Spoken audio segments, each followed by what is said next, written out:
7 मोहरों की प्रस्तावना और जो सिंहासन पर बैठा था, मैंने उसके दाहिने हाथ में एक पुस्तक देखी जो भीतर और बाहर लिखी हुई थी और वह 7 मोहरों से बंद थी। और मैंने एक बलवंत स्वर्गदूत को ऊंचे शब्द से यह प्रचार करते देखा, इस पुस्तक के खोलने और उसकी मोहरें तोड़ने के योग्य कौन है?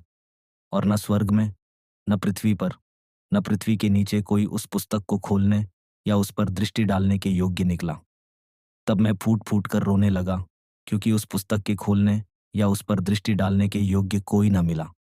तब उन प्राचीनों में से एक ने मुझसे कहा, मत रो। देख, यहूदा के गोत्र का वह सिंह जो दाऊद का मूल है, उस पुस्तक को खोलने और उसकी 7 मोहरें तोड़ने के लिए जयवंत हुआ है। और मैंने सिंहासन और चारों प्राणियों के बीच में और प्राचीनों के बीच में एक मेमने को मानो वध किया हुआ खड्डे देखा। उसके 7 सींग और 7 आंखें थीं। ये परमेश्वर की 7 आत्माएं हैं जो सारी पृथ्वी पर भेजी गई हैं। और उसने आकर सिंहासन पर बैठे हुए के दाहिने हाथ से उस पुस्तक को ले लिया। प्रकाशित वाक्य 5:1-7। फिर मैंने एक और बलवंत स्वर्गदूत को स्वर्ग से उतरते देखा, जो बादल ओढ़े हुए था और उसके सिर पर मेघधनुष था और उसका मुख सूर्य का सा और उसके पांव आग के खंभों के से थे। और उसके हाथ में एक छोटी सी खुली हुई पुस्तक थी। और उसने अपना दाहिना पांव समुद्र पर और बायां पृथ्वी पर रखा। और उसने ऐसे ऊंचे शब्द से सिंह की सी गर्जना की। और जब वह गरजा, तो 7 गर्जनों ने अपनी अपनी आवाजें प्रकट की। प्रकाशित वाक्य 10:1-3। यदि मैं आज सुबह यहाँ एक अजनबी होता, तो मेरे मन में बहुत सारे सवाल होते। वे सवाल ये होते, यहाँ क्या चल रहा है? लोग क्यों इकट्ठा होकर प्रभु की स्तुति के गीत गा रहे हैं? तुरहियां बज रही हैं और किसी ऐसी बात की घोषणा कर रही है जो 1963 में हुई थी। कलीसिया के सामने एक बैनर लटका हुआ है जिस पर लिखा है, open book memorial and thanks giving meetings, खुली पुस्तक स्मारक और धन्यवाद सभाएं, ताकि कुछ ही मिनटों में आपके सवालों के जवाब सबसे सरल तरीके से दिए जा सकें। यह हमारे लिए और हमारी इन बैठकों के लिए बहुत मायने रखता है, जो लगभग 8 दिनों तक एक निश्चित पुस्तक के खोले जाने के इर्द गिर्द केंद्रित हैं। और कुछ सवालों को दूर करने के लिए यह खुली पुस्तक सभा यह कह रही है कि वह बाइबल जो जगत की उत्पत्ति से बंद थी, सर्वशक्तिमान परमेश्वर के विषय के रहस्य और वे रहस्य जो पुस्तक में लिखे गए थे, अब प्रकट कर दिए गए हैं। हम बस इतना ही कह रहे हैं कि वह बाइबल जिसे हम लंबे समय से पढ़ते आ रहे हैं और जिसे कुछ लोग काले लोगों को नियंत्रित करने के लिए गोरे आदमी द्वारा आविष्कार की गई पुस्तक मानते हैं। कुछ लोग बाइबल को यहूदियों की मनगढ़ंत कहानियां मानते हैं और फिर भी अन्य लोग बाइबल को सर्वशक्तिमान परमेश्वर की पुस्तक तो मानते हैं, लेकिन समझने में कठिन मानते हैं। 1963 में उससे पर्दा हटा दिया गया था और इसने उत्पत्ति से लेकर प्रकाशित वाक्य तक पूरी बाइबल के अर्थ को पूर्ण रूप से सामने ला दिया है, ताकि परमेश्वर के लोग अब इस बात के संदेह में न रहें कि बाइबल का क्या अर्थ है, उत्पत्ति से लेकर प्रकाशित वाक्य तक। यदि वे 7 मोहरों के प्रकटीकरण रेवलेशन के सामने आते हैं, यही इन सभाओं की सरलता है। हम यहाँ 8 दिनों के लिए इसलिए इकट्ठा हुए हैं ताकि यह प्रकट किया जा सके कि इस पुस्तक में क्या सील बंद था, इसकी सामग्री क्या थी और एक इंसान के रूप में इसका हमारे साथ क्या संबंध है। मुझे विश्वास है कि जब हम इस सेवा के अंत तक पहुंचेंगे, तो बाइबल के विषय में आपका ज्ञान और समझ उज्जवल हो जाएगी। तो चर्चा के अधीन 1963 में हुई सबसे महत्वपूर्ण और नाटकीय घटना है, और यह मानव जाति के लिए सबसे महत्वपूर्ण है। धार्मिक हो या अधार्मिक, इससे कोई फर्क नहीं पड़ता। हम महसूस करते हैं कि यह पूरी मानव जाति के लिए इतना महत्वपूर्ण है कि हमने वर्ष 1963 में हुई चीजों को दोहराने के लिए इस समय को चुना और अलग रखा है। तो चर्चा के अधीन एक मेमना और एक पुस्तक होगी। प्रकाशित वाक्य अध्याय 5 अध्याय 4 का ही निरंतरता है, जो कि न्याय का एक दृश्य है। यह स्वर्ग में खुली हुई परमेश्वर की उच्च अदालत, हाई कोर्ट है। यह हमारे चित्र में दर्शाया गया है। परमेश्वर अपने हाथ में छुटकारे की पुस्तक लिए सर्वोच्च न्यायाधीश के रूप में अपने सिंहासन पर विराजमान है। तथाकथित ईसाई धर्म प्रचार करता है कि 3 ईश्वर हैं, एक पिता, अगला पुत्र और दूसरा पवित्र आत्मा। लेकिन मोहरों के खुलने से और प्रकाशित वाक्य की पुस्तक के प्रचार से यह दृढ़ता से घोषणा करता है कि सिंहासन पर एक ही बैठा था। परमेश्वर केवल एक ही परमेश्वर है। संत यूहन्ना 4:24 ने घोषणा की कि वह एक आत्मा है। तथाकथित ईसाई धर्म के चर्चों ने सदियों से हमें सिखाया कि ईश्वर 3 ईश्वर हैं, और वह मूर्ति पूजा अंधविश्वास है। पवित्र शास्त्र कहता है, हे इज़राइल सुन, तुम्हारा परमेश्वर एक ही परमेश्वर है और हम उस एक परमेश्वर पर विश्वास करते हैं। मोहरों के खुलने ने इस महान प्रकटीकरण की पुष्टि हमारे लिए ठीक उसी दिन में की जिसमें हम रहते हैं और हम एक ही परमेश्वर को देखते हैं। अब आपकी सुविधा के लिए उस पुस्तक का संबंध अंत के समय के छुटकारे से है। यदि आप एक मसीही ईसाई हैं तो इसका संबंध रैप्चर स्वर्गारोहण से है। इसका संबंध संतों के रूपांतरण परिवर्तन से है। इसका संबंध पृथ्वी पर आने वाले न्याय से है। हमने कभी परमेश्वर का चेहरा नहीं देखा है, इसलिए हमने वहां कोई चेहरा नहीं लगाया है। हम एक मेमने को देखते हैं, एक बहुत ही छोटा सा प्राणी। शास्त्र के अनुसार एक मेमने ने आकर सिंहासन पर बैठे हुए के हाथ से पुस्तक ले ली। वही एकमात्र ऐसा था जो पुस्तक को खोलने और उसकी मोहरों को प्रकट करने के योग्य था।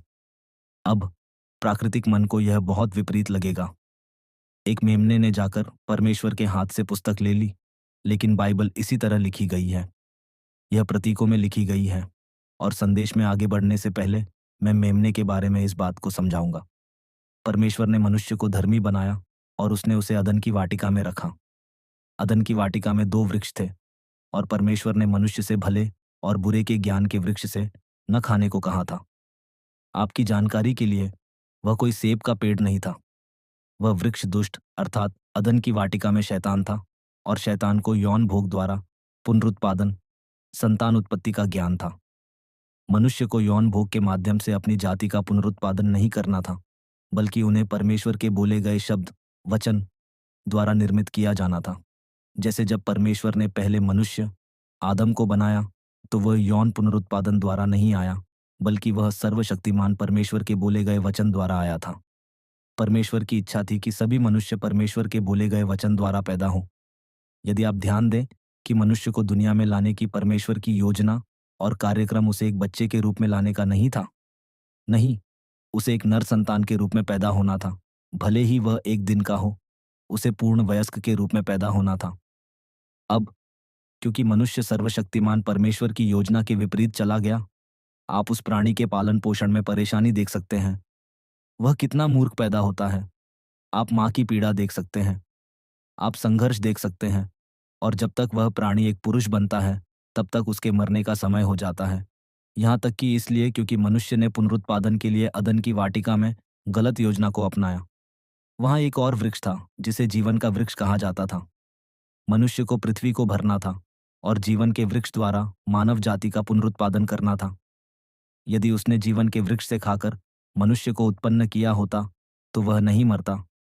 यही कारण है कि जब मनुष्य मुसीबत में पड़ा तो वह गलत पेड़ की ओर भागा, और मैं आपको यहाँ स्पष्ट रूप से बताऊंगा, एक आगंतुक विजिटर के रूप में। और ऐसा इसलिए है क्योंकि मोहरों के खुलने से ये सभी बातें सामने आईं। स्त्री गई और उसने उस वृक्ष में से खाया, और इसका मतलब है कि वह वहां गई और सर्प के साथ सोई, और सर्प कोई साधारण सर्प कीड़ा नहीं था। सर्प दो पैरों पर चलने वाला एक सीधा खड़ा रहने वाला पशु था। और एक बाइबल पाठक के रूप में जब उसने वह कार्य किया तो यह दिखाने के लिए कि सर्प दो पैरों पर सीधा था, प्रभु ने कहा, तू पेट के बल चलेगा और अपने जीवन के सब दिन धूल चाटता रहेगा। वह एक सीधा खड़ा रहने वाला आकार था और केवल श्राप ने ही उसे एक रेंगने वाले जीव और सांप के रूप में नीचे ला दिया। जिस समय से मनुष्य ने गलत पेड़ का फल खाया और यौन भोग द्वारा अन्य मनुष्यों को उत्पन्न किया, उस पर मृत्यु का दंड आ गया। जिस दिन तू उस वृक्ष का फल खाएगा उसी दिन तू मर जाएगा। और जो मनुष्य स्त्री से पैदा होता है वह कुछ ही दिनों का और दुखों से भरा होता है। यही बात दुनिया में मृत्यु लेकर आई, वह तरीका जिससे आप पैदा होते हैं। मसीही लोग कई वर्षों तक अपनी बाइबल पढ़ते रहे जहां यीशु ने कहा, तुम्हें नए सिरे से जन्म लेना आवश्यक है। आपको नए सिरे से जन्म क्यों लेना चाहिए? आपको नए सिरे से जन्म इसलिए लेना चाहिए क्योंकि आप अदन की वाटिका से यौन भोग द्वारा पैदा हुए थे। इसी कारण आपका नया जन्म होना आवश्यक है।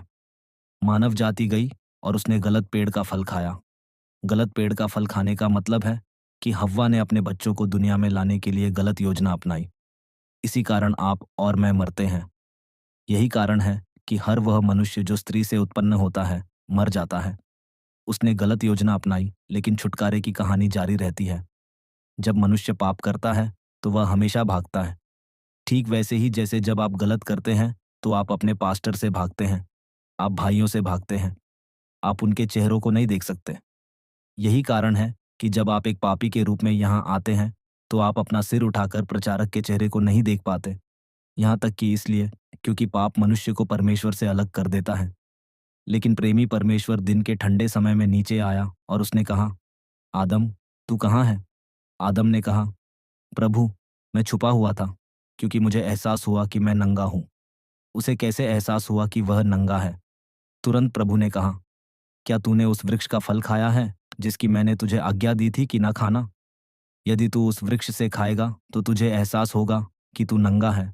तुझे एहसास होगा कि तू कैसा बना है। उसने कहा, आओ आदम, और प्रभु ने उन्हें चमड़े के अंगरखे से ढक दिया।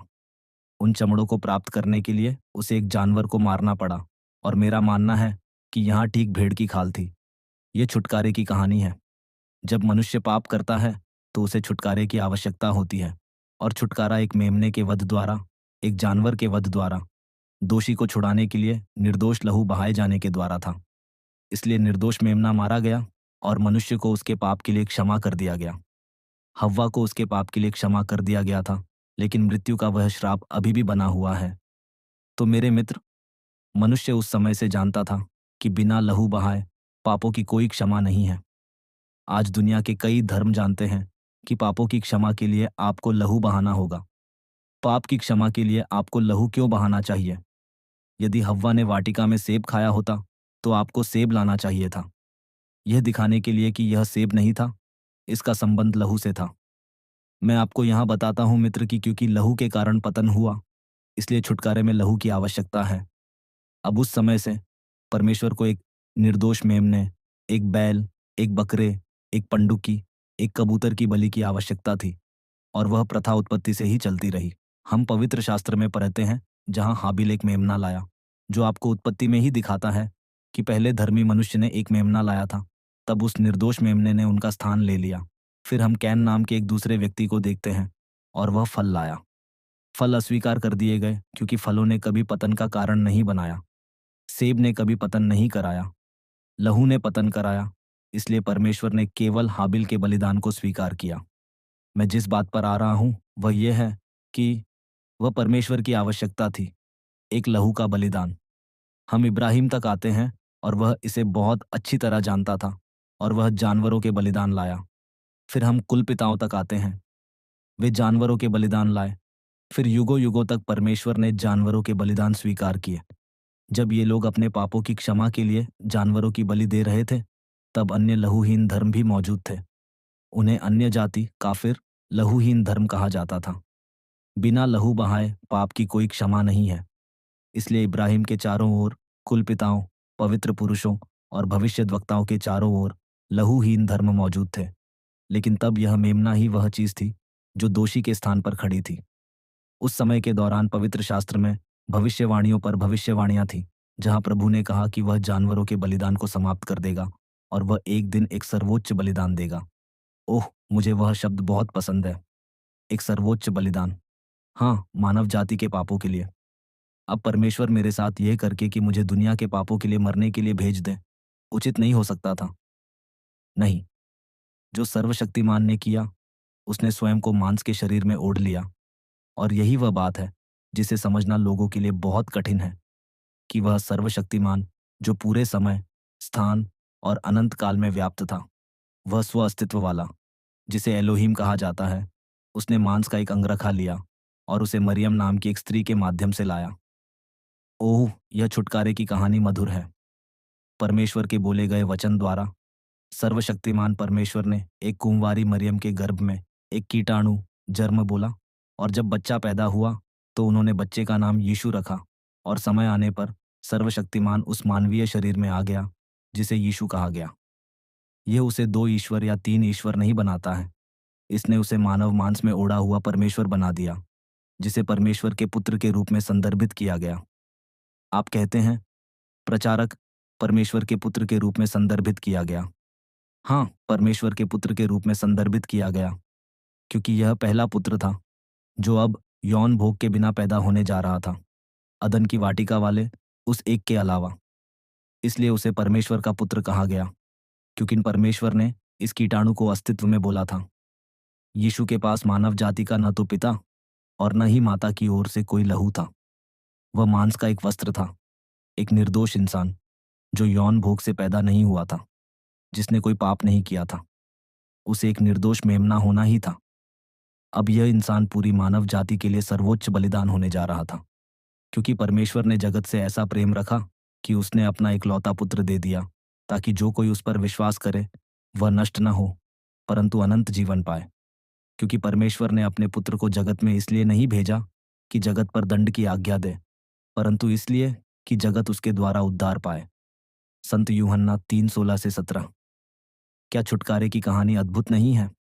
समय के ठहराव में वह पुत्र पैदा हुआ, वह मानव शरीर पैदा हुआ, और परमेश्वर उस मानव पात्र में नीचे आया, मांस में ओढ़ा गया और पृथ्वी की सतह पर चला। उसका परिचय कराने के लिए एक अग्रदूत था, और उसका नाम यूहन्ना बपतिस्मा देने वाला था, जो एक चिन्ह के द्वारा जानता था कि वह मनुष्य कौन होगा और पृथ्वी पर उसका उद्देश्य क्या था। वह यरदन के तट पर खड़ा हुआ और उसने कहा, देखो, यह परमेश्वर का मेमना है जो जगत का पाप उठा ले जाता है। यही कारण है कि यह मेमना, जिसे मैंने अभी आपको दिखाया, जिसने आकर पुस्तक ली, वह यीशु मसीह सर्वोच्च बलिदान के अलावा और कोई नहीं है। वह बलिदान कब दिया गया था? वह बलिदान कलवरी पर दिया गया था। हमारे प्रभु यीशु मसीह कलवरी गए और वे सर्वोच्च मेमने का बलिदान बन गए। जब वे सर्वोच्च मेमने का बलिदान, आधिकारिक बलिदान, पूरी मानव जाति के लिए अनंत काल का बलिदान बन गए, तब सभी बैलों, बकरों और भेड़ों के बलिदान समाप्त कर दिए गए। क्या यह अद्भुत नहीं है? वे समाप्त कर दिए गए, यहाँ तक कि इसलिए क्योंकि हमारे पास एक सर्वोच्च बलिदान था।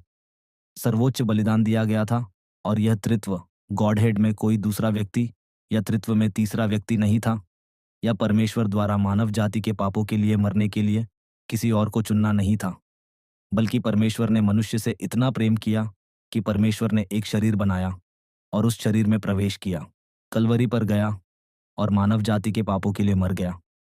आप परमेश्वर को नहीं मार सकते। यीशु अपने मांस में परमेश्वर नहीं थे। यीशु वह मांस थे जिसमें परमेश्वर वास करता था, लेकिन परमेश्वर एक आत्मा है। इसलिए जब वे क्रूस पर गए तो परमेश्वर जो उनमें वास करता था उनसे बाहर आ गया। जब उन्होंने यीशु को कब्र में रखा तो परमेश्वर वापस उनके अंदर चला गया, और जब परमेश्वर उनके अंदर गया तो वे फिर से मरे हुए में से जी उठे। मैं तीन ईश्वर नहीं देखता। मैं परमेश्वर को मानव मांस में प्रकट, वेल्ड, पर्दे के भीतर देखता हूँ। वह 40 दिन और रात पृथ्वी पर चला, और उन 40 दिनों के अंत में उसने कहा, मैं फिर आऊँगा और तुम्हें अपने यहाँ ले जाऊँगा।